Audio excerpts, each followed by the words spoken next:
পরিষ্কার করব। তো চলো স্টার্ট করা যাক। ফার্স্টে আমি দুটো বাউল নিয়েছি, একটাতে হর্ন হট রেখেছি, একটাতে আমি ফ্লোটিং প্লান্ট রাখবো। এগুলো সব বের করে এটাতে রাখবো।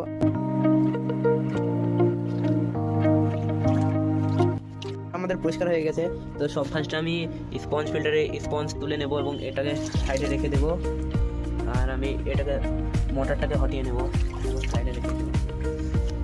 আপনারা মাছ ধরে ড্রেনেজ সিস্টেম চালু করতে পারেন। আমি আগে করে দিয়েছি কারণ মাছ ধরতে অনেক টাইম চলে যাবে। ওখানে একটা নেট দিয়েছি, চালু করে দিয়েছি এখান থেকে। এবার জল এখান থেকে আস্তে আস্তে বেড়াচ্ছে, দেখতে পাচ্ছ। এদিকে জল নিয়ে বালতিতে রাখবো কিছু সময়।